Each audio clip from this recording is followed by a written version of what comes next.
ఓం గురు జయ గురు జయ జయ గురు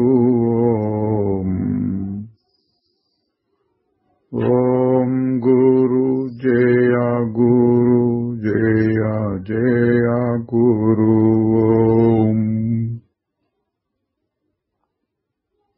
ఓం గురు జయ గురు జయ జయ గురు ఓం గురు జయ గురు జయ జయ గురు శ్రీ నిసర్గదత్త మహారాజ్ की जय। నిసర్గదత్త బోధ 43వ భాగంలోనికి వస్తున్నాము. పునరాలోకనం 16. మహారాజు గారు ఆత్మానుభవాన్ని గురించి చెప్తున్నారు. అంతిమంగా చూస్తే లోపల వెలుపల అనేది ఏమీ లేదు. శుద్ధ చైతన్యం యొక్క ప్రకాశమే సృష్టికర్త, సృష్టింపబడిన వస్తువులు, అనుభవించేవారు, అనుభవము, శరీరము, అందులో ఉన్న జీవుడు, ఇవన్నీ కూడా అంతిమంగా చూస్తే అక్కడ ఏం లేదు. అంతిమంగా అంటే ఏంటంటే సాధనలో మెట్టుమెట్టుగా అయినప్పుడు నేనెవరు చూసేవాడు, దీన్ని చూస్తున్నాడు, దీన్ని చూస్తున్నాడు, దాన్ని కూడా చూస్తున్నాడు, దాన్ని కూడా చూస్తున్నాడు, అట్ట వెళ్తూ వస్తే మహారాజు గారు ఇంతకుముందు చాలాసార్లు చెప్పారు. ముందు అహంకారం, తర్వాత సాక్షి, తర్వాత శుద్ధ చైతన్యం, తర్వాత భావాతీతం. ఆ భావాతీతం అనే స్థాయి నుంచి చెబితే లోపల లేదు, బయట లేదు, తెలుసుకోవడం లేదు, తెలియబడటం లేదు, సృష్టి లేదు, సృష్టికర్త లేడు, అనుభవం లేదు, అనుభవించేవాడు లేదు, శరీరము లేదు, లోపల జీవుడు లేదు, ఇట్లా అన్నీ చెప్పారు. ఏదీ లేదు అక్కడ. ఏముంటుందంటే అడగకూడదు ఆ ప్రశ్న. ఆ స్థాయికి వచ్చిన వారికి అట్లా మనసు ఆగిపోతుంది. ప్రశ్నలు కూడా ఆగిపోతాయి, సహజంగా ఆగిపోతాయి ప్రశ్నలు. ఆ స్థాయికి రాని వాళ్ళు ఏముంటుంది అప్పుడు, ఎట్లా ఉంటుంది ఆ స్థితి, ఇట్లా అడుగుతారు. మహారాజు గారు చెప్పే స్థాయి ఏంటి? అక్కడ దాకా చేరిన తర్వాత మౌనం,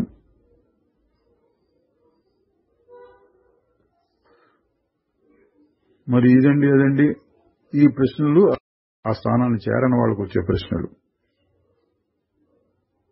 మహారాజు గారు చెప్పేది అంతిమమైన స్థితిలో ఏమీ లేదు, ఉత్త నిశ్శబ్దం, మౌనం, ఉత్త ఉనికి. అది కూడా చెప్పడానికి లేదు, అంటే ఏదో ఉంది. ఇంకా చెబుతున్నారు, యథార్థంగా చెబితే అసలు ఏమీ జరగటం లేదు, జరగలేదు, జరగటం లేదు, జరగబోవటం లేదు, భూతం భవిష్యత్ అనేవి లేవు, అన్నీ అగపడుతున్నాయి కానీ ఏవి లేవు. ఇది కూడా చాలా పై స్థాయి నుంచి చెప్పిందండి. మనకు అర్థం చేసుకోవడానికి సినిమా తెర, బొమ్మలు అగపడుతున్నాయి కానీ లేవు. లేవు అంటే అర్థం ఆ క్షణంలో ఉంది. ఏ బొమ్మకు ఆ బొమ్మ ఒక సెకండ్లో 10వ వంతో 100వ వంతో అట్లా పడుతుంది, మళ్ళీ కొత్తది వచ్చేస్తూ ఉంటుంది. ఉందంటామా లేదంటామా అంటే లేవు. మరి ఏది ఉందంటే ఎప్పుడు ఉండేదేదో అది ఉన్నది అనాలి. అటువంటిది ఏమైనా ఉంటుందా అంటే తెర ఉంటుంది. ఇంకొక రకంగా చెబితే వెలుతురు ఉంటుంది అని కూడా అట్లా కూడా చెప్పచ్చు. ఉదాహరణ, ఫిల్మ్ మారడం వల్ల బొమ్మలు మారుతున్నాయి కానీ వాటికి ఆధారమైన వెలుతురు మాత్రం అదే రకంగా ఉంటుంది, లేదా తెర అదే రకంగా ఉంటుంది. తరువాత ఇంతకు ముందు ఉన్న నీ స్థితితో పోల్చుకుని అమ్మయ్యా ఇప్పుడు వాటి నుంచి బయటపడ్డాను, నాకేదో అనుభవం కలిగింది అని అనుకోవాల్సి వస్తుంది.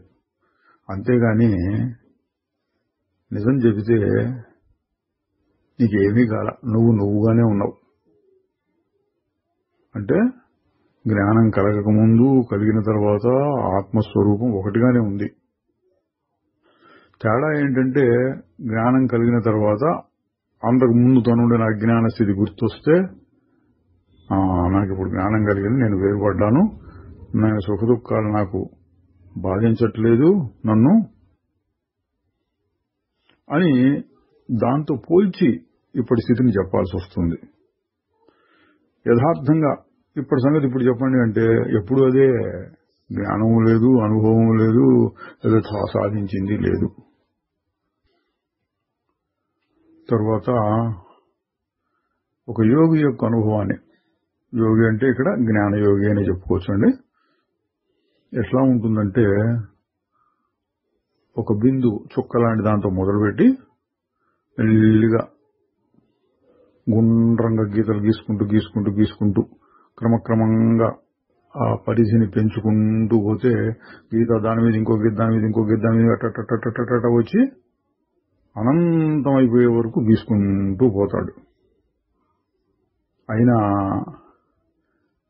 ఆ కేంద్ర స్థానం ఒక బిందువు నుంచి మొదలు పెట్టాడు. ఒక పెన్సిల్తో గీస్తున్నారు అనుకోండి ఈ బొమ్మని, ఎక్కడ మొదలు పెట్టామో అదొక బిందువు ఉంటుంది, అది ఉంటుంది. అయితే ఒక రోజు వస్తుంది, అప్పుడు ఈ గీతలు అనంతత్వము ఇదంతా కూడా మాయా అని తెలిసి అన్నిటినీ వదిలేయవలసి వస్తుంది. ఎక్కడి నుంచి మొదలు పెట్టామో ఆ కేంద్ర స్థానం బిందు చుక్క అది కూడా లేకుండా పోతుంది. అప్పుడు ఏముంటుందంటే ఈ విశ్వమంతా ఒక బిందువే. అంటే ఏంటంటే మొదట్లో నేను నా శరీరం దగ్గర మొదలు పెట్టితే తర్వాత క్రమక్రమంగా కాదు, శరీరాన్ని చూసేది నేను ఎట్లా ఉంటాను, శరీరానికి వేరుగా ఎక్కడ ఉన్నాను, దాన్ని కూడా చూసేది ఎవరు, దాన్ని కూడా చూసేది ఇంకా తర్వాత అట్లా చూస్తే ప్రపంచం మొత్తాన్ని చూస్తున్నాను అనేటప్పటికీ చాలా విశాలం అయిపోయింది. ప్రపంచం మొత్తాన్ని చూస్తున్నానంటే విశ్వసాక్షి. తర్వాత శుద్ధ చైతన్యం, విశ్వం లేదు, చూసేవాడు లేదు, చూడబడలేదు, శుద్ధ చైతన్యం భావాతీతం అనేటప్పటికీ ఆ విశ్వము ఎగిరిపోయింది. నేననే చిన్న బిందువు జీవుడు ఉండేటువంటి ఏదో ఒక స్థానం శరీరం అది ఎగిరిపోయింది. ఏముంటుంది అంటే ఏమో అనాలి. లేదా ఇక్కడ ఏం చెప్పారు, ఒక్కొక్క సందర్భంలో ఒక్కొక్క రకంగా చెప్తారుగా. ఇక్కడ ఏం చెప్పారు, విశ్వమంతా కేంద్రమే. అంటే ఈ శరీరంకి సంబంధం బాగా తెగిపోయేటప్పటికీ విశ్వమంతా ఉన్నటువంటిది స్వరూపం, ఒకే స్వరూపం, అంతా తానే. ఆ అనుభవాన్ని చెప్పారు. తర్వాత జ్ఞానులకి నేను ఇది నేను అది అని శరీర దృష్టితో పనిచేయడం అసలు ఉండదా అంటే మహారాజు గారు చెప్పారు, నేను ఇది నేను అది నేను ఇది కాదు, ఇట్లాంటిది కొనసాగుతూనే ఉంటుంది జ్ఞానం తర్వాత కూడా. కానీ అదంతా చూడబడేటటువంటి ప్రపంచం, దృశ్యం, దాంట్లో ఒక భాగం అనిపిస్తుంది. సాక్షికి దానికి ఉండే సంబంధం తెగిపోతుంది. అంటే ఇక్కడ గమనించవలసింది ఏంటంటే జ్ఞానులు కూడా నేను కూర్చున్నాను, నేను తింటున్నాను, నేను పడుకున్నాను, నేను అలసటతో ఉన్నాను, ఇట్లాంటివి చెప్పుకోవచ్చు. కానీ ఏముండదుగా, నాకేదో అయిపోతుందనే భావం ఉండదు. నేను ఎక్కడో ఉన్నాను, ఎన్నో కనపడుతున్నాయి. అక్కడ చెట్టు కనపడింది, ఇక్కడ గోడ కనపడింది, అక్కడ మనిషి కనపడ్డాడు, అక్కడ ఆకాశం కనపడింది, అక్కడ ఆకాశంలో సూర్యుడు కనపడ్డాడు. ఇట్లాంటివన్నీ చెబుతూ ఉంటే తనకంటే వేరుగా ఉన్నట్టు ఎట్లా అనిపించిందో అట్లాగే నేను కూర్చొని ఉన్నాను, నాకు ఆకలిస్తోంది, నేను ఏదైనా తింటాను, ఈ మాటలు కూడా వేరుగా ఉన్నట్టు, దూరంగా ఉన్న చెట్టును చూసినట్టుగా ఈ శరీరాన్ని కూడా చూస్తున్నాడు అని బాగా ముదిరిపోయినటువంటి సాక్షి స్థితి అండి. కొద్దిగా గొప్ప శరీరంతో సంబంధం ఉంటే అహంకారం అంటాం. ఆ సంబంధం తగ్గుతూ వచ్చేప్పటికి అహంకారమే సాక్షిలాగా అయిపోతుంది. అప్పుడు ఆ సాక్షికి శరీరంతో సంబంధం పోయి ఎన్నో వస్తువులు ఇదొక వస్తువు అన్నట్లు అవుతుంది అన్నారు. తర్వాత మహారాజు గారు ఎన్నోసార్లు జ్ఞాపకాలు అనే మాట వాడేవారు. అంటే మామూలుగా మన భూతకాలం, పాత సంస్కారాలు, వాసనలు అని చెప్పినట్టుగా ఆ జ్ఞాపకాలు నీలో ఉండటం వలన అప్పుడు ఇప్పుడు ఇట్లా నిన్న ఇది అనుకుని ప్రపంచం అప్పటి నుంచి ఇప్పుడు కొనసాగుతోంది అనుకుంటున్నావు అని దాని గురించి చెబుతున్నారు. జ్ఞాని అయినటువంటి వాడు ఒక నామము రూపం అంటే శరీరం యొక్క ఆకారము, దాని పేరు, వాటితోటి సంగం తాదాత్మ్యం పెట్టుకోడు. అంటే నేను ఇది అనుకోడు. మరి జ్ఞాపకాలు పోతాయా అంటే జ్ఞాపకాలను వాడుకుంటాడు, కానీ జ్ఞాపకాలు అతనిని వాడుకోవు. చాలా గంభీరమైన మాట అండి. జ్ఞాని జ్ఞాపకాలను వాడుకుంటాడు, జ్ఞాపకాలు జ్ఞానిని వాడుకోవు. అంటే అయిపోయిన దాని గురించి చింతిస్తూ అయ్యో అట్లా అయింది, ఇదైంది, ఇది అయింది, అటువంటిది ఉండదు. ఎప్పుడైనా అవసరం వచ్చినప్పుడు ఆకలిస్తోంది కాబట్టి ఇప్పుడు తినాలి, భోజనం చేస్తున్నా, భోజనంలో ఫలానా ఫలానా ఫలానా వస్తువు ఇది ఇట్లా తినొచ్చు, ఇటువంటి జ్ఞాపకాలు ఉంటాయి.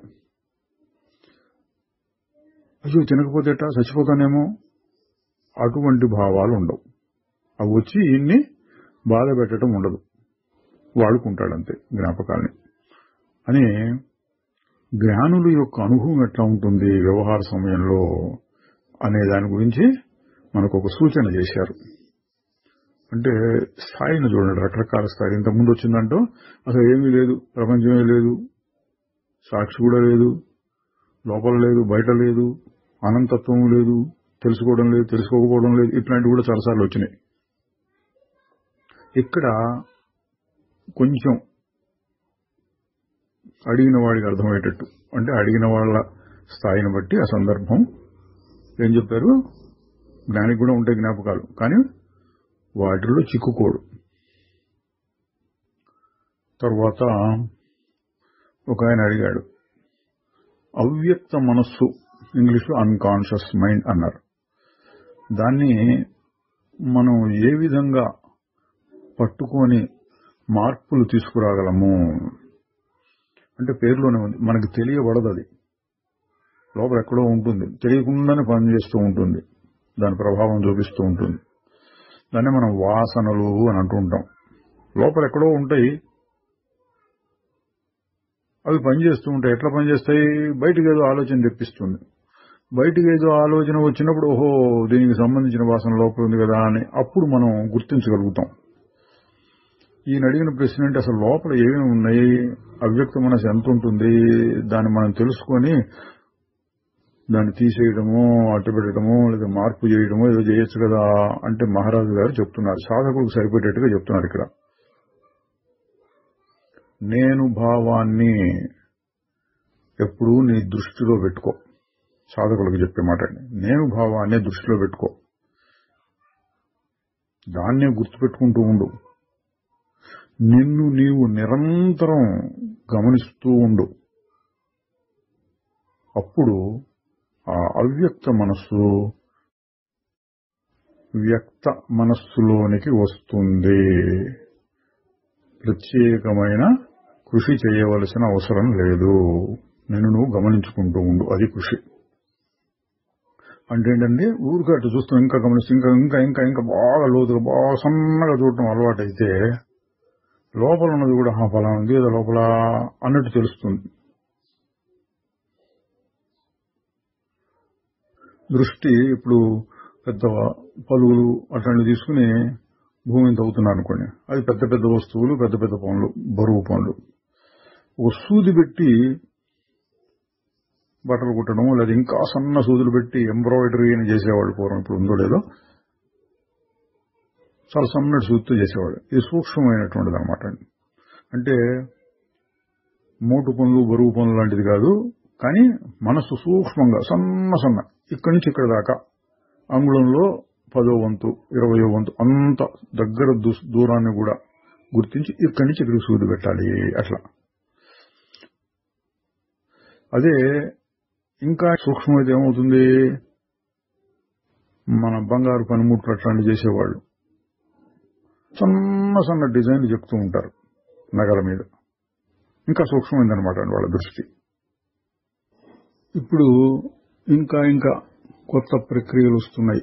సూక్ష్మంగా చూడటం అనే దాంట్లో మైక్రో పెయింటింగ్ అంటే ఇది అతి సూక్ష్మ మహాసూక్ష్మ చిత్రలేఖనం అంటాడండి. అంటే పెయింటింగ్ చాలా సన్నగా అదో ప్రత్యేకమైన పనిముట్లుంటాయి. ఓ బియ్యపు గింజ మీద వినాయకుడు బొమ్మ అన్నారు. దాన్ని రంగులతో గీస్తారు, లేకపోతే ఓ సన్నటి సూది లాంటి ఏదో పెట్టుకుని చెక్కుతారు కూడా. పెన్సిల్ కొన మునలో ఒక ఏనుగు బొమ్మ, పెన్సిల్ కొన చెక్కి ఆ నల్లటి దాంట్లో ఏనుగు బొమ్మ, ఇట్లాంటి దాన్ని మైక్రో పెయింటింగ్ అనే పేరుతో చేస్తున్నారండి.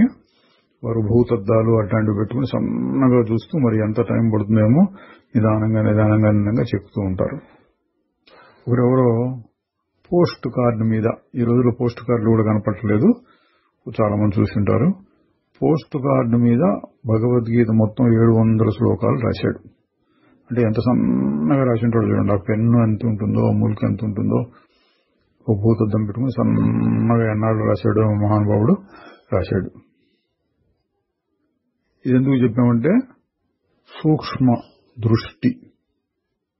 అట్లాగే నేనెవరు ఫలానా ఇది, దాన్నే చూస్తూ ఉండు, దాన్ని ఇంకా గమనిస్తూ ఉండు, సన్నగా ఇది లోపల నుంచి బయటకు వస్తుంది. ఆహా ఇదా.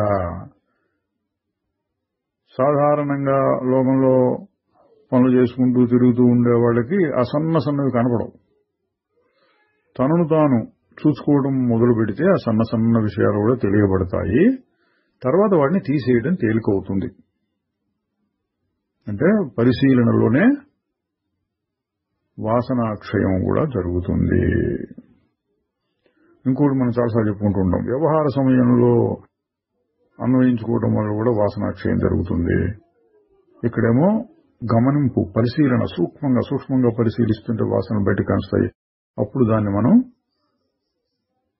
నిషేధించవచ్చు. నేను అది, నా స్వరూపం అది, ఇది వరకు వచ్చింది పోయింది. తర్వాత సాధనలోనే కొంచెం వివరంగా చెప్తున్నారు. నేనెవరు, ఇంకా లోపలికి వెళ్ళి చూసుకోవడం. ఆ చూచే సమయంలో ఏవేవో ఆలోచనలు వస్తూ ఉంటాయి. వాటిని ఏం చేయాలి, దాని గురించి చెప్తున్నారు.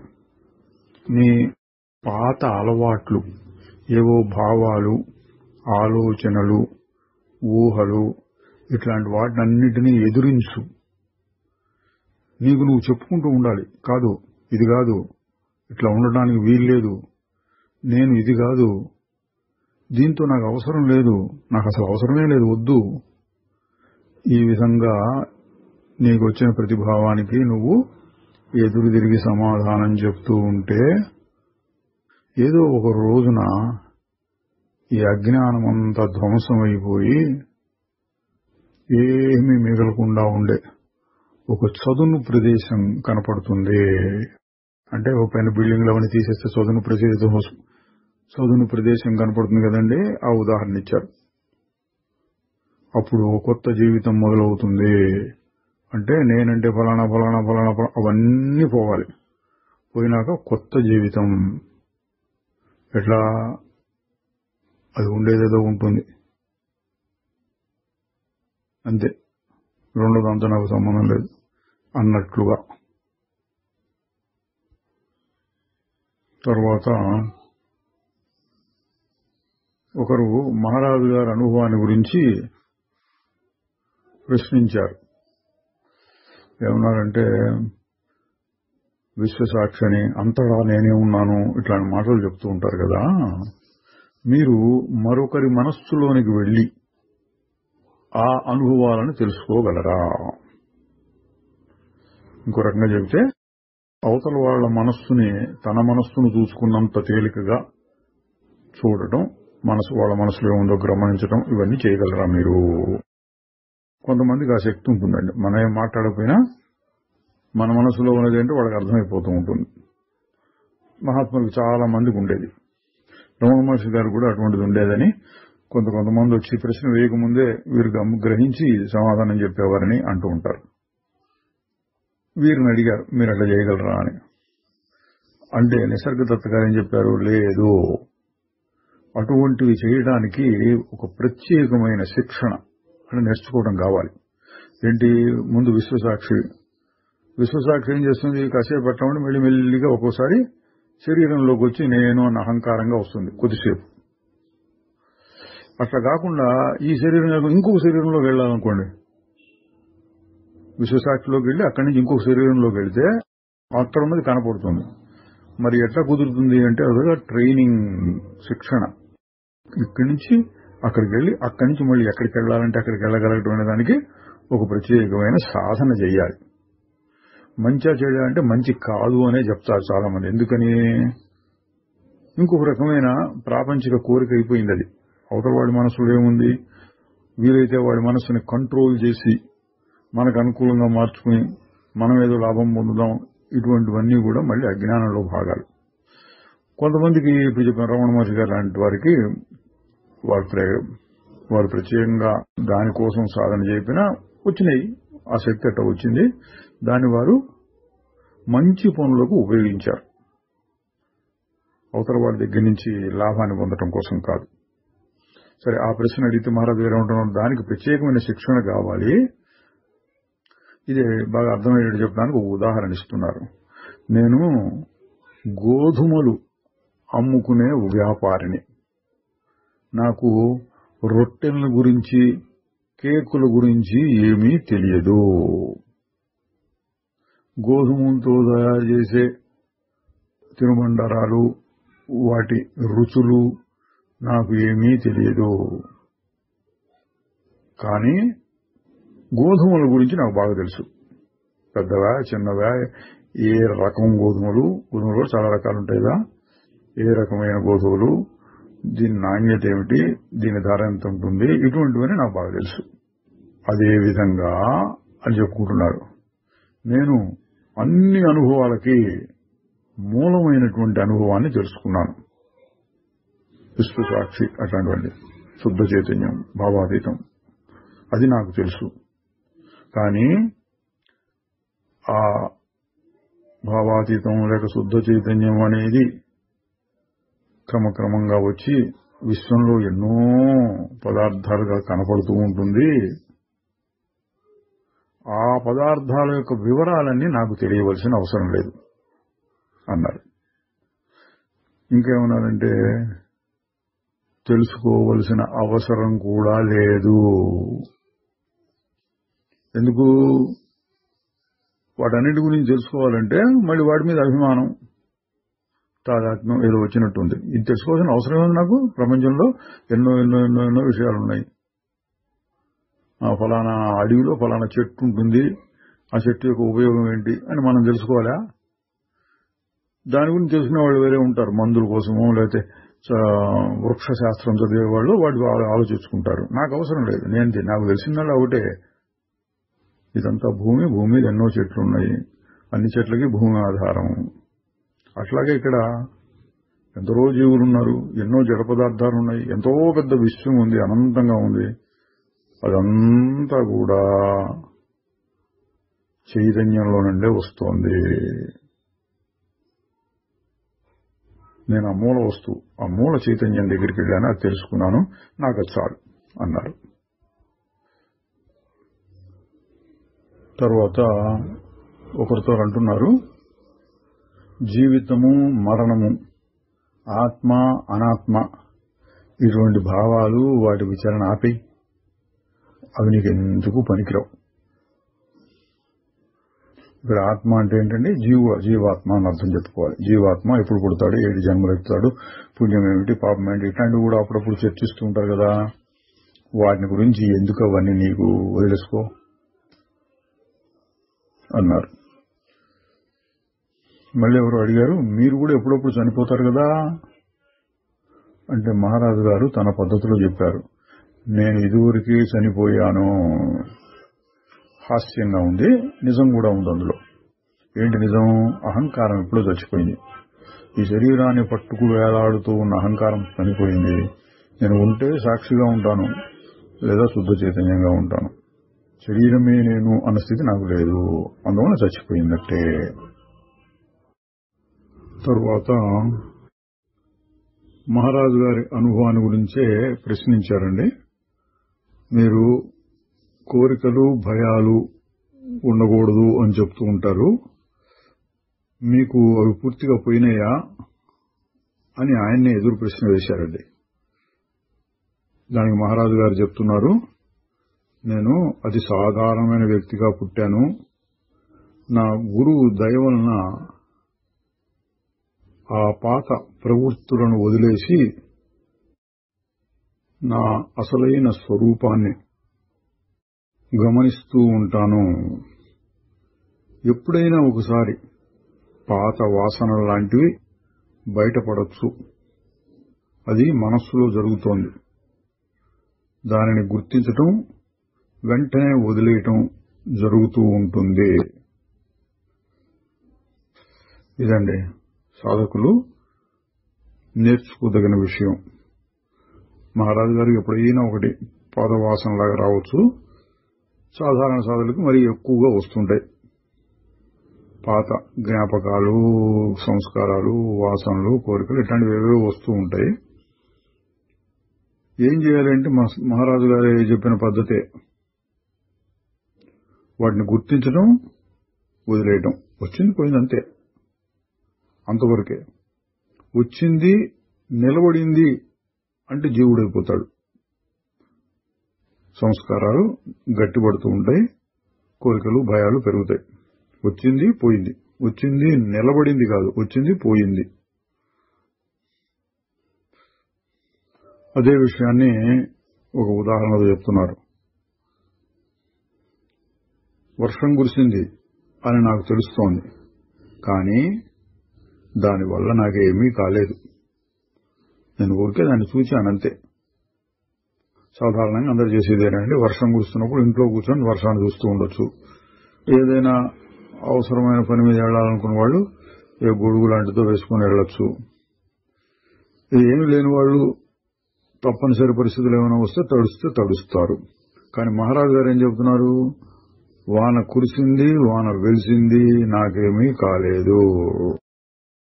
ఇది మనస్సులో ఎటువంటి ఆలోచనలు వచ్చినా, ఉద్రేకాలు వచ్చినా, కోరికలు వచ్చినా, భయాలు వచ్చినా, వచ్చినవి పోయినాయి, నాకేమీ కాలేదు. ఇదే దృష్టితో నేనుంటాను. వాటిని పట్టుకుని కాసేపు నిలబెట్టుకుని నాకేదో అయిపోయింది అని నేను అనుకోను. ఇది సాధకులందరికీ ఆదర్శప్రాయమైనటువంటి అనుభవం అండి. తర్వాత ఇటువంటిది ఎవరో ఒక ప్రశ్న వేశారు. జ్ఞాని ముసలితనంలో ఎటువంటి అనుభూతులను పొందుతాడు? ఇది కష్టం అనుకుంటూ ఉంటాడా, లేకపోతే బాగుందనుకుంటాడా, ఏం చేస్తుంటాడు? ముసలితనం వచ్చినప్పుడు శరీరం పటుత్వం కోల్పోతుంది, ఒకరి మీద ఆధారపడడం మీద జరగచ్చు. అప్పుడు ఎట్లా ఉంటాడు అంటే మహారాజు గారు చెప్తున్నారు, జ్ఞాని పెద్దవాడవుతూ ఉన్న కొద్దీ మరింత సుఖంగాను శాంతంగాను ఉంటాడు. ఇదండి. అంటే చిన్న వయసులోనే జ్ఞాన విచారణలు చేసి చక్కగా అర్థం చేసుకునే అనుభవాన్ని పొందినవాడు క్రమక్రమంగా అనుభవం ఇంకా పెరుగుతూ ఉంటుంది. ముసలితనం వస్తే అయ్యో బాధలు పెరుగుతున్నాయే, శరీరం చెప్పినట్టు వింటలేదే, వాటిని పట్టించుకోకుండా నాకేమైంది అన్న దృష్టితో ఉంటాడు. జ్ఞానం పెరుగుతూ ఉంటుంది, శరీరం మనస్సులో పటుత్వం తగ్గుతూ ఉండొచ్చు. జ్ఞానానుభవం మటుకు ఇంకా గట్టిపడుతూ ఉంటుంది. అది చెప్తున్నారండి. ఉదాహరణ ఇస్తున్నారు. తాను దిగవలసిన చోటు వచ్చినప్పుడు, అంటే రైలు ప్రయాణం తీసుకోండి, తాను దిగవలసిన స్టేషన్ వస్తోంది అని గుర్తించి తన సామాన్లన్నీ సర్దుకుని తయారుగా ఉంటాడు. దిగాల్సి వస్తోందే అనేమి విచారం పడడు. ఎందుకు? తను వెళ్లాలనుకున్న స్థానం దిగటమే ముఖ్యం. అట్లా ఉంటాట. ఆ శరీరం పడిపోతోంది, అబ్బా హాయిరా అనుకుంటాట. అంతేగాని అయ్యో అయ్యో అని అనుకోడు. తరువాత మరి మీరు తీవ్రమైన ప్రాణాంతకమైన జబ్బు పడితే బాధపడతారా, పడరా? మహారాజు గారు అన్నారు, ఇందాక చెప్పినట్టే నేను ఎప్పుడో చనిపోయాను. ఇంకా సరిగ్గా చెప్పాలంటే చావటము లేదు, బ్రతికుండటము లేదు. అంటే ఈ రెండు కూడా జీవుడికి సంబంధించినవి. ఎప్పుడు ఉండేదానికి చచ్చిందంటామా, పుట్టిందంటామా, బతుకుతుందంటామా, ఏం అనడానికి లేదు. నా స్వరూపం అది అన్నారు. తర్వాత సుఖంగా ఉండటం ఎట్లా అని అడిగితే, సుఖంగా ఉండాలి అని ప్రయత్నించకు. ఇంకా ఏం చేయొచ్చు అంటే, సుఖం కోసం కోరిక ఏమిటి, అసలు దానికోసం అన్వేషణ ఏమిటి అని ప్రశ్నించుకో. నీవు ఇప్పుడు సుఖంగా లేవు కాబట్టి సుఖంగా ఉండాలి అనే కోరిక వస్తోంది. దాన్ని ప్రశ్నించు, ఎందుకు సుఖంగా లేను? దీని అర్థమేమొస్తుందండి? సుఖం కావాలి అనటం కాదు, నువ్వు ఎప్పుడూ సుఖస్వరూపుడువే యథార్థ దృష్టితో చెబితే. కానీ దాన్ని మర్చిపోయినావు. ఎందుకు మర్చిపోయినావు, ఏంటి సంగతి అని చూడటం మొదలు పెడితే, నీ యథార్థ స్వరూపం బయటపడితే అప్పుడు తెలుస్తుంది, నా స్వరూపం ఎప్పుడూ ఇక్కడే ఉన్నది, దానికోసం ప్రయత్నం చేయక్కర్లేదు. అందుకని మహారాజు గారు చెప్పింది ఏంటి, అసలు దుఃఖం అనేది ఎందుకు వస్తుంది, దాన్ని ప్రశ్నించు. దానికి సరైన సమాధానం వస్తే ఈ తర్వాత సుఖం కోసం నువ్వు వెతకక్కర్లా. తర్వాత ఈ ప్రపంచాన్నంతా బయట నుండి చూస్తున్నట్లుగా చూడు. ఉదాహరణ, రంగస్థలం మీద జరిగే నాటకాన్ని వలె, లేదా తెర మీద అంటే సినిమా తెర మీద కనిపించే బొమ్మ వలె క్షణికంగా వాటిని గ్రహిస్తూ ఆనందిస్తూ మెచ్చుకుంటూ ఉండొచ్చు.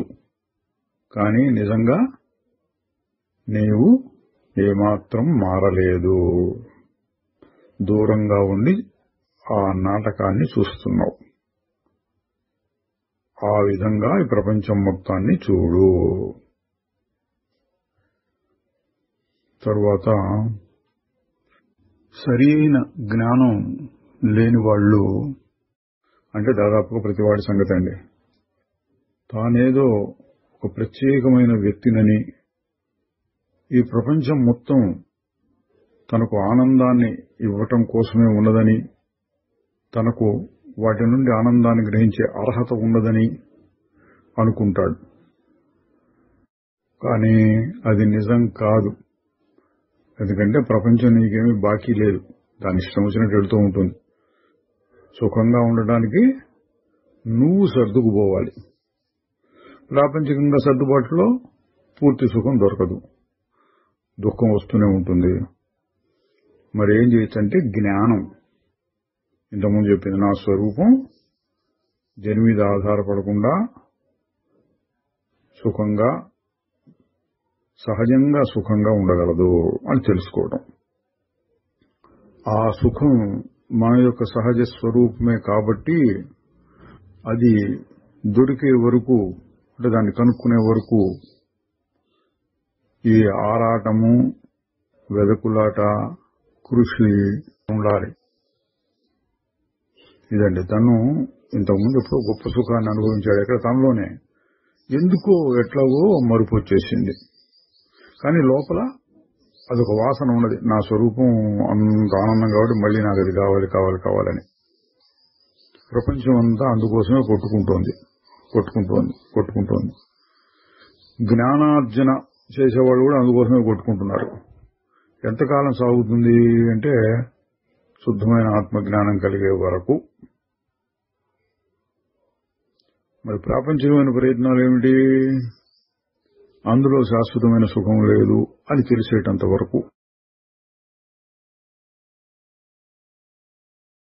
తర్వాత ఒక ఆయన మహారాజు గారికి ఎదురు ప్రశ్న వేశాడు. మీరు చెప్పేటటువంటి వస్తువు తెలియబడనిది, తెలుసుకోవడానికి వీల్లేనిది అయితే దానివల్ల మనకేంటి ఉపయోగం అంటే మహారాజు గారు ఏ అర్థంలో చెప్తున్నారో అది అర్థం కాదు ఆయనకి. మహారాజు గారు ఏ అర్థంలో చెప్తారు? తెలియబడినది, తెలుసుకోవడానికి వీల్లేనిది అంటే మనస్సును ఉపయోగించి తెలుసుకోవడానికి వీల్లేనిది. మరి ఎట్లా గ్రహించవచ్చు అంటే తానుగా మనస్సు ఆగిపోయినప్పుడు ఒక అనుభవం వస్తుంది, అట్లా గ్రహించవచ్చు. అది అర్థం కాలేదు. ఈయన ఎట్లా అడుగుతున్నాడు, అది తెలియబడదు అంటుంటారు, నాకేంటి లాభం? మహారాజు గారు ఆయనకు తగినట్టుగా చెబుతున్నారు, ఏ ఉపయోగము లేదు.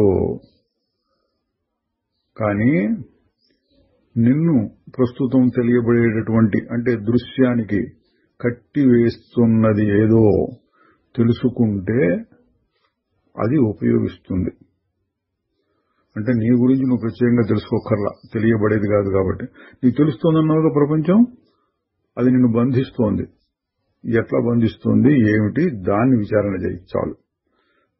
ఆ విచారణ మొదలు పెడితే ఎవరిని బంధిస్తోంది, నన్ను, నేనంటే ఎవరు, ఇట్లా పోయేటప్పటికి నన్ను ఏది బంధించట్లేదు అని నీకే తెలుస్తుంది. ఆ మిగిలిందేదో అది తెలియబడని వస్తువు, ఎట్లా మనస్సుతో తెలియబడని వస్తువు. సారాంశం ఏంటి? తెలియబడేదానిని నాకు సంబంధం లేదని వదిలించుకుంటే ఆ తెలియబడనటువంటి వస్తువు మీకు ఉపయోగిస్తుంది. తరువాత భవిష్యత్తు గురించి ఊరికి ఆలోచించడం, దాని గురించి చెప్తున్నారు. కాలంతో తాదాత్మ్యం చెందకు, ఆత్రంతో తర్వాత ఏంటి అని ఆత్రంతో అడక్కు, కాలభావం నుంచి బయటికి రా. ప్రపంచం మొత్తాన్ని అది మింగేస్తుంది. ఇది నీ జ్ఞానం, ఆ భావం నుంచి బయటకు వస్తే ఉండే స్థితి. అంటే ఎప్పటికప్పుడు వర్తమానంలో ఉండి, సరే ఇప్పుడు సంగతి ఇది అంటే ప్రపంచం మొత్తం పోయినట్టే అన్నారు. తర్వాత ఏమవుతుంది? బాధపడకు, ఏం జరగాలో జరుగుతుంది.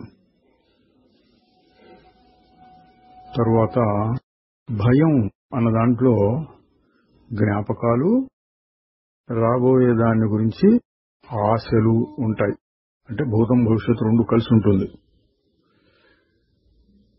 నీ జాగరూకత అంటే చురుకుగా నిన్ను నువ్వు పరిశీలించుకోవటం నిన్ను వర్తమానంలోకి తీసుకొస్తుంది.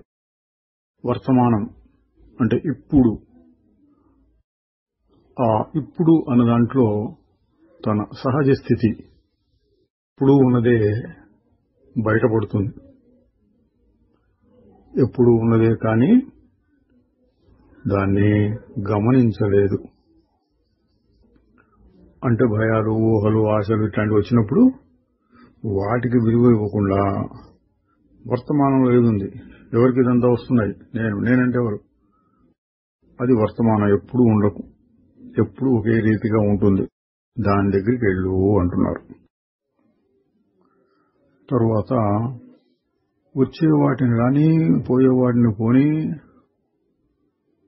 వాటిపైన నీ దృష్టిని నిలబెట్టకు. వచ్చే కోరికలు, ఆలోచనలు అవి కూడా పదార్థాలు లాంటివే, వాటిని పట్టించుకోకు. ఇంతకుముందు చెప్పిన దానికి దీనికి తేడా చూడండి. అక్కడేమో భయాలు అట్లాంటివి వస్తే నీ స్వరూపాన్ని పట్టించుకో, వర్తమానంలో ఉండు నువ్వు. వర్తమానం అంటే నీ స్వరూపం, పట్టించుకో అని చెప్పారు.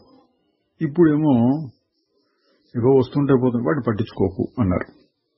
అంటే సందర్భాన్ని బట్టి అట్లా చెప్తారు, ఇట్లా చెప్తారు. రెండింటిని కలిపి అర్థం చేసుకుంటే వచ్చేవి, పోయేవి, మారిపోయేటటువంటివి వాటిని పట్టించుకోకు, వాటి మీద దృష్టి కేంద్రీకరించుకో. వచ్చింది తెలుసుకో, పోయింది తెలుసుకో, అంతే. వాటిని నిలబెట్టుకోకు. దేని మీద నిలబెట్టాలి అంటే నీ దృష్టిని వర్తమానంలో. వర్తమానం అంటే ఏం లేదు, నువ్వు ఉంటావు కాబట్టి నీ మీదనే. మారకుండా కదలకుండా అటు ఊరక ఉండేటటువంటి స్థితి, దాని మీద నీ దృష్టిని పెట్టు అని అర్థం. తరువాత ప్రస్తుతం నీవు మనస్సుకి బానిసగా ఉంటున్నావు. ఆ బానిసత్వానికి వ్యతిరేకంగా ఎదురుదిరుగు. నీకున్న బంధాలన్నీ నువ్వు కల్పించుకున్నవే అని గుర్తించు. సంగము, అభిమానము, రాగము, ద్వేషము నిన్ను బంధించి ఉంచే ఈ తాళ్లను తెంపివేయి. అంటే ఇవన్నీ రాగము, ద్వేషము, అభిమానము ఇటువంటివన్నీ పెట్టుకుంటే నువ్వు బానిస అయిపోయినావు మనసుకి అని. తరువాత దేహాభిమానం గురించి ఇంకొక రకంగా చెప్తున్నారు. సాధారణంగా చెప్పేది ఏంటి? దేహాభిమానం ఎక్కువగా ఉంటుంది, గుర్తించాలి, దాన్ని తీసేసుకోవాలి అని చెప్పేది. ఇప్పుడు కొంచెం అతీతమైన స్థాయిలో చెప్తున్నారు. దేహం నేను కాదు అనే భావన దేహానికి ఒక సత్యత్వాన్ని ఇస్తుంది. అంటే దేహం ఉన్నది కానీ నేను కాదు, నాది కాదు అంటే దేహం ఉన్నది అని నిలబెట్టినట్టు అవుతుంది అని కొంచెం పై స్థాయిలో చెప్తున్నారు. నిజానికి అసలు దేహం అనేదే లేదు. అది మనస్సులో కలిగేటటువంటి ఒక భావన మాత్రమే. ఇది కూడా గొప్ప భావం, కొంచెం పై స్థాయి భావం అండి. సాధకులు తమకు ఏది సరిపోతుందో వాళ్ళు చూసుకోవాలి. దేహం ఉంటుంది మొదట్లో, దేహం ఉన్నది కాదు, నేను కాదు, దేహం నేను కాదు, నాకు సంబంధం లేదు, నాకు సంబంధం లేదు. ఇటువంటి సాధన ఒక రకమైతే అసలు దేహం ఎక్కడుంది? అది స్వప్నమేగా. అసలు నాకు దేహం లేదు, మనస్సు లేదు, అహంకారం లేదు, శుద్ధ చైతన్యం మాత్రమే ఉన్నది అన్న కొంచెం పై స్థాయి సాధన. తరువాత ఇంకొకరితో చెప్పారు, నీవు ఈ ప్రపంచం నుండి వెనుదిరగాలి, లోపలికి వెళ్ళాలి అంటే బహిర్ముఖ దృష్టిని అంతర్ముఖ దృష్టి చేయాలి అని. లోపల బయట అనేవి రెండు కలిసి ఒకటైపోయే వరకు ఆ ధ్యానాన్ని సాగించాలి.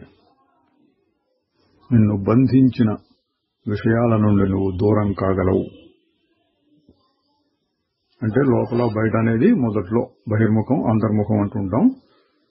బాహ్యాన్ని వదిలి అంతరంగంలోకి రావాలని. ఇక్కడ కొంచెం అతీతంగా చెప్పింది ఏంటంటే, నువ్వు అంతరంగంలో బాగా సాధన చేస్తుంటే అంతరంగము మనస్సు అనేది కూడా నాకు వెలుపలే, దానికి కూడా నేను వేరైనటువంటి సాక్షిని అని మంచి సాక్షి స్థితి కలిగేటప్పటికీ ఇక అంతరం బాహ్యం అనేది ఏం లేవు. అప్పుడు రెండు ఒకటైపోయినాయి. రెండు కూడా దృశ్యమే, మనసులో వచ్చిన మార్పే విశ్వమంతా. తర్వాత అన్నిటినీ త్యాగం చేయాలి కదా అన్నారు. ఇది కూడా సాధారణంగా త్యాగం చేయాలి, అన్నిటిని వదిలించుకోవాలనే చెప్తూ ఉంటారండి. ఇక్కడ కొంచెం పై స్థాయిలో చెప్తున్నారు. నువ్వు దేనన్నా వదిలించుకోవాలంటే ముందు దాన్ని నువ్వు గ్రహించాలి కదా. అసలు తీసుకోకుండా ఉండు, తీసుకుని వదిలించుకోవడం ఎందుకు? అది ఇది గ్రహించడం, వదులుకున్నాను అనుకోవడం, అది ఒక రకమైన గర్వానికి దారి తీస్తుంది అన్నారు. ఇంత పెద్ద డబ్బు సంపాదించాను, ఇదంతా నేను త్యాగం చేస్తున్నాను, దాన ధర్మాలు చేస్తున్నాను అన్నారు అనుకోండి. మంచిదే, దాన ధర్మాలు పుణ్యం వస్తుంది. అయితే ఆధ్యాత్మికంగా చూస్తే ఏం జరుగుతుంది అంటే గర్వం వస్తుంది అంటున్నారు. అట్లా ఇక్కడ కూడా నాకు కుటుంబం ఉంది, ఇళ్ళు వాకిళ్ళు ఉన్నాయి, ఏదో పొలం పుట్ర పశువులు ఇట్లాంటి ఆస్తుపాస్తులన్నీ ఉన్నాయి, వీటన్నిటిని నేను వదిలించుకుంటాను, సన్యసిస్తాను అన్నారనుకోండి. మంచిదే, దాన్ని ఒప్పుకుంటారు. కానీ ఇక్కడ మహారాజు గారు కొంచెం పై స్థాయిలో చెప్తున్నారు. వదిలించుకున్నాను అనే గర్వం వస్తుంది అంటున్నారు. నేను చెప్పిన పద్ధతి ఏంటి మరి? అసలేం నువ్వు సంపాదించుకోకు, ఏవి ఉన్నా సరే, ఏవి వస్తూ ఉన్నా సరే నాకు వస్తున్నాయి, నేను వాటికి యజమానిని, నాకు ఇవి ఉన్నాయి అవి ఉన్నాయి అనే దృష్టినే తీసేసేయి. అది దృష్టిలో త్యాగం అంటే. ఇవన్నీ కొంచెం పై స్థాయిలో చెప్పే మాట్లాడండి. త్యాగం తప్పని కాదు, అంతర్ముఖ దృష్టి పెట్టుకో అంటారు, అది తప్పు కాదు. దేహాభిమానాలు తీసేయి అంటుంటారు, తప్పు కాదు. కానీ ఇక్కడ కొంచెం పై స్థాయి బోధ చేస్తున్నారు. అసలు ఏమీ నీవు కావు, ఏముంది వదలటానికి అక్కడ. తర్వాత గురువుల విషయం వచ్చింది, చెప్తున్నారు. తాత్కాలికమైన ఏదో కొంతకాలం వరకు ఉండే గురువులు చాలా మంది ఉంటారు. అది జీవితంలోని ఎన్నో రంగాల్లో వాటి అవసరం కూడా ఉంటుంది. అంటే అది నేర్చుకున్నాం అనుకుంటే ఒకటో తరగతిలో గురువు కొంత నాకు నేర్పుతాడు, కాలేజీ లెవెల్కి వచ్చేవాడికి ఇంకొక రకమైన విద్యలు చెప్పాలి. అదే ఏదైనా వ్యవసాయం, వ్యాపారం, ఉద్యోగాలు ఇట్లాంటి చేసుకోవాలంటే ఇవి ఎట్లా చేయాలి అని బోధించడానికి వేరే వాళ్ళు ఉంటారు. వీళ్ళందరూ తాత్కాలికమైన గురువులు. ఎన్నో విషయాలు ఎంతో మంది దగ్గర నేర్చుకోవాలి. అటువంటి వారందరూ ఏదో ఒక రకమైన ప్రాపంచిక విద్య నైపుణ్యం సంపాదించడానికి కావాలి. అయితే అసలైన గురువు అంటే సంసారం నుండి బయటపడేసేటువంటి గురువు ఎల్లప్పుడూ ఉంటాడు. దానికి తగిన శిష్యుడే దుర్లభము. అంటే ఆధ్యాత్మిక రంగంలో ఒక గురువు, ఆయనకు తగిన శిష్యుడు రెండూ కలిసి సంసార బంధాన్ని నివృత్తి చేసుకోవడం అనేది చాలా అరుదైన విషయము. సామాన్య గురువులు చాలా మంది ఉంటారు. ఇంకోటి ఏంటంటే గురువు ఎక్కడో ఉంటాడు, వెతుక్కుంటూ వెళ్ళాలి, ఎవరు మంచి గురువు అంత ఆలోచించక్కర్లేదు. నీకు తగిన అర్హత వచ్చినప్పుడు తగిన గురువు వస్తాడు. కొద్దిపాటి అర్హత వచ్చిందనుకోండి, అంతవరకు సరిపోయేటటువంటి గురువు వస్తారు. అంటే ఎట్లా, నేను ఒకటో తరగతి చదువుతున్నాను, నీకు ఆలు గుణింతాలు నేర్పేటటువంటి గురువులు వస్తారు. అవన్నీ నేర్చుకున్నాను, ఇంకా పెద్ద పెద్ద విషయాలు నేర్చుకోవాలి. హై స్కూలు, ఆ తర్వాత కాలేజీ, ఆ తర్వాత యూనివర్సిటీ, ఆ తర్వాత ఏదో రీసెర్చ్. ఎప్పటికప్పుడు దానికి తగిన గురువులు వస్తూ ఉంటారు మన అర్హతను బట్టి. అదేవిధంగా ఇక్కడ కొద్దిపాటి అర్హత నీకుంటే ఆ కొద్దిపాటి విషయాలు కూర్చోబెట్టి భగవద్గీత మీ అందరికీ పారాయణం చేయిస్తాను అంటున్నారు అనుకోండి. అందరు కూర్చోబెడతారు, భగవద్గీత ఎట్లా చదవాలి, ఎట్లా అందరు కలిసి పారాయణ చేయాలి, ఇవన్నీ నేర్పుతుంటారు. అట్లాంటి లోకంలో చాలా ఉన్నాయి, తప్పు కాదండి. వారికి తగిన గురువు, వారికి తగిన సాధన. మరి పూర్తి అర్హత అంటే ఎప్పుడు? వైరాగ్యము, ముముక్షుత్వము బాగా ఉండాలి. ఈ సంసారంలో దుఃఖమున్నది అని తెలుసుకోవడం వివేకం. కాబట్టి నాకు వద్దు, దీన్ని వదిలేసి వెళ్ళిపోతా అనిపించడం వైరాగ్యం. మళ్లీ జన్మ లేకుండా చేసుకుంటా అని గట్టిగా అనిపిస్తే అది ముముక్షుత్వం. అది తీవ్రంగా ఉన్నటువంటి వారికి దానికి తగిన గురువు వస్తాడు. తరువాత గురువుని గురించి చెప్తున్నారు. గురువు నీకు ఎప్పుడు ధైర్యాన్ని ఇస్తూ ఉంటాడు. ఎందుకంటే ఆయన తగిన సాధన చేసి ఉత్తీర్ణుడైనటువంటి వాడు. కానీ నీవు ఆ విషయాన్ని స్వయంగా నీ అనుభవంలోనే కనుక్కోవాలి, దానికి నీవే కృషి చేయాలి.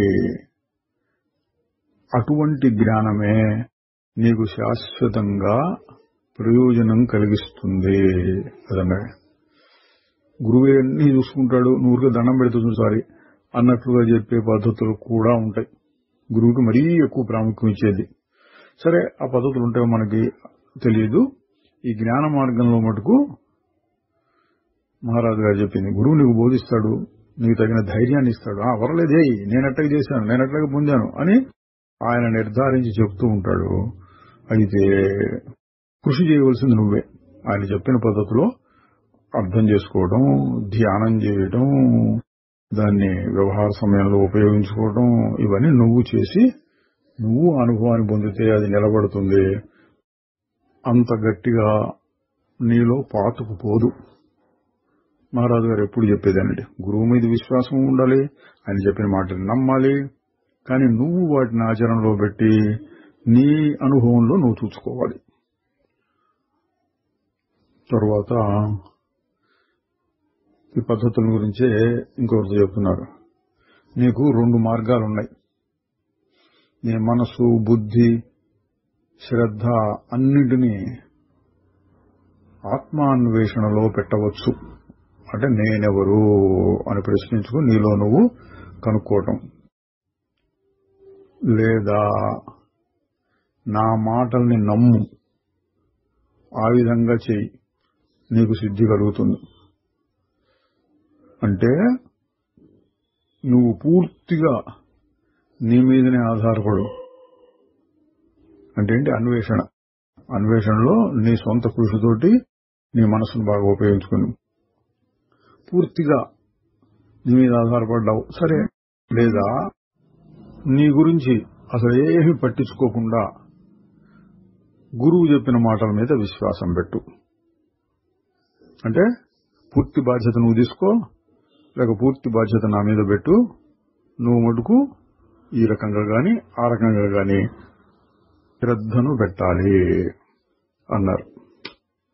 2 రకాల మార్గాలు చెప్పారు. 2 కలిపి కూడా గురువు విశ్వాసం, తర్వాత నువ్వు ఆ లైన్లో కృషి చేయడం. ఇది కూడా చాలాసార్లు ఎక్కువగా ఇదే చెప్తారు. విశ్వాసం ఉండాలి, నువ్వు సొంత కృషి చేయాలి.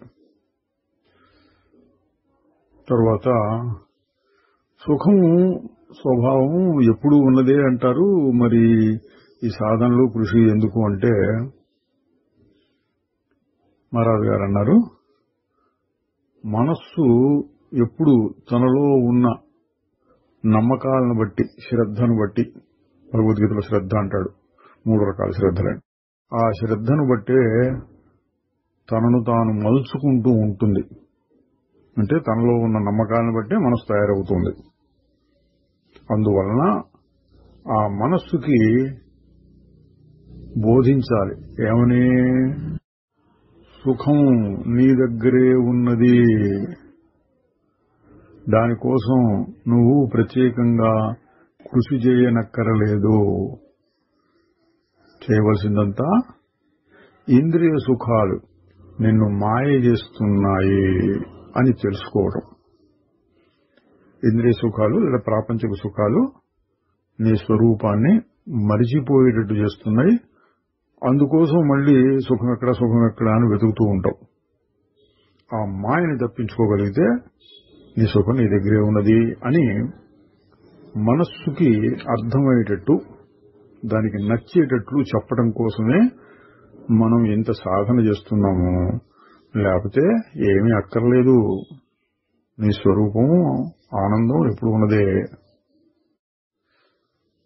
తర్వాత మహారాజు గారిని ఒక ఆయన తీవ్రంగా ఆక్షేపిస్తున్నాడు. ఈ ప్రపంచంలో ఇంత దుఃఖం ఉంటే మీరు అదేమంత పెద్ద విషయం కాదు అన్నట్లుగా చూస్తున్నారు. ఎంత నిర్దయ, మొద్దుబారినతనం అన్నాడు. ఈ ప్రశ్న చాలా మంది అడిగారండి. రమణ మహర్షి గారిని కూడా అడిగేవారే.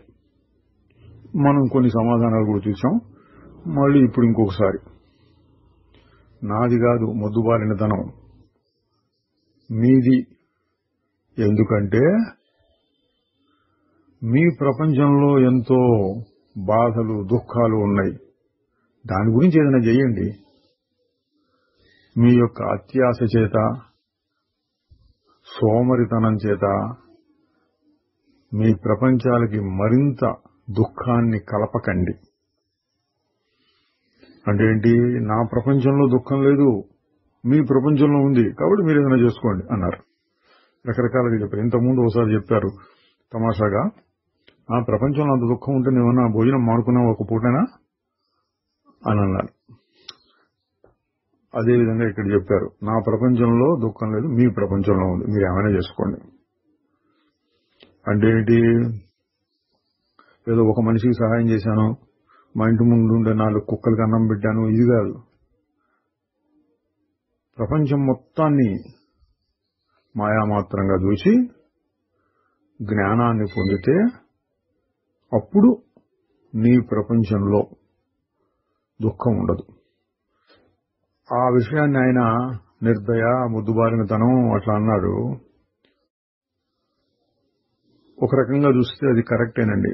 ఎవరిని పట్టించుకోకుండా తన సొంత సంగతి తాను చూసుకుంటుంటే అట్లాంటి దాన్ని స్వార్థము అంటారు లోకంలో. అయితే ఇక్కడ మహారాజు గారు చెప్పిన దాంట్లో ఉన్న విశేషం ఏంటంటే,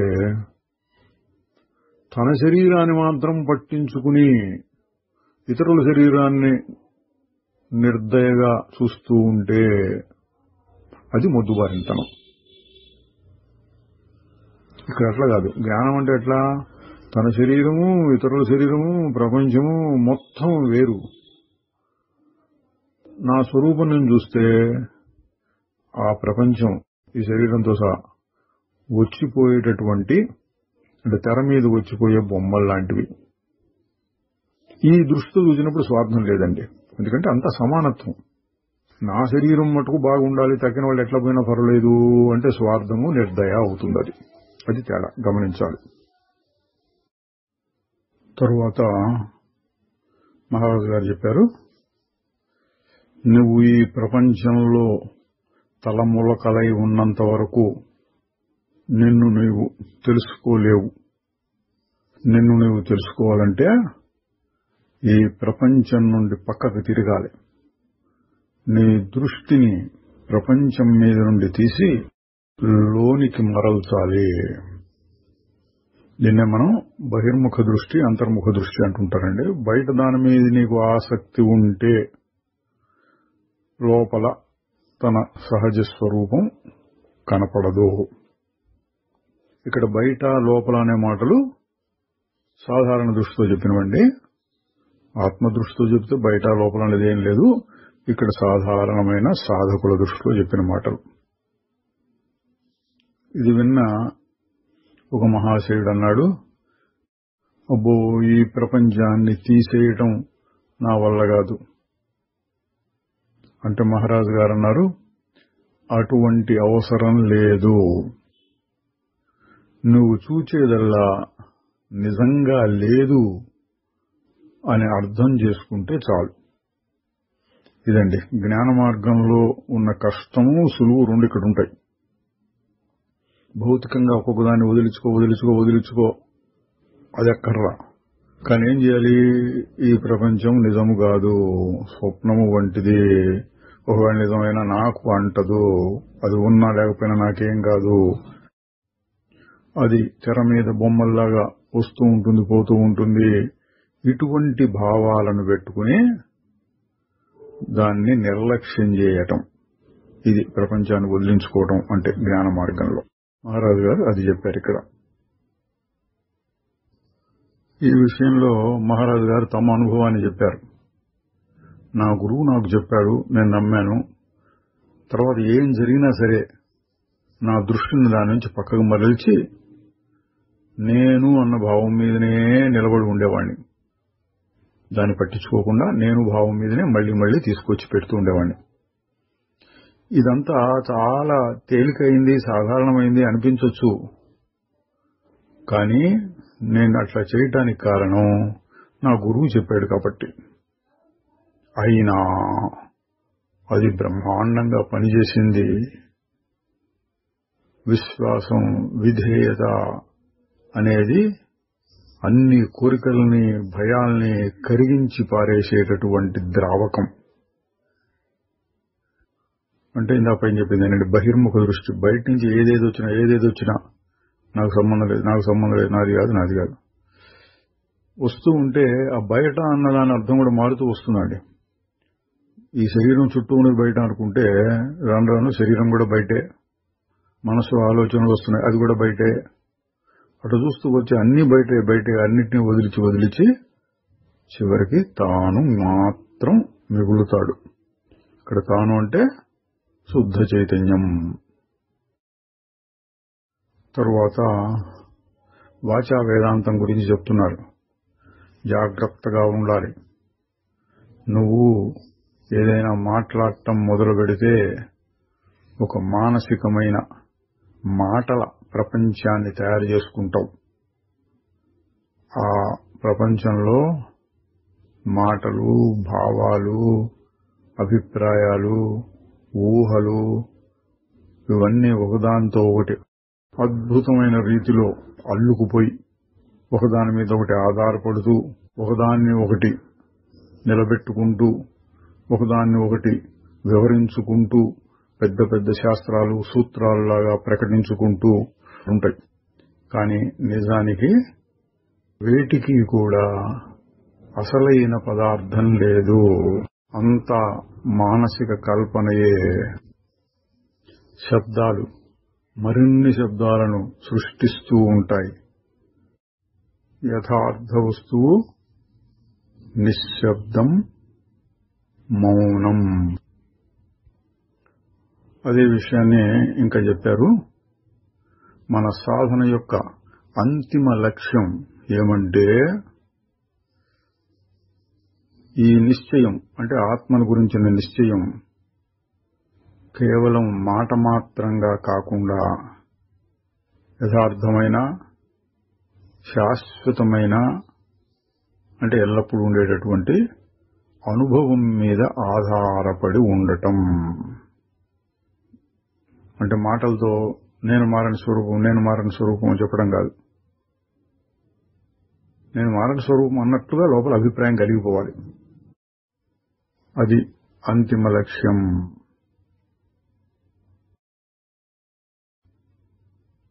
శ్రీ నిసర్గదత్త మహారాజుకి జై. చిదానందరూప శివోహం.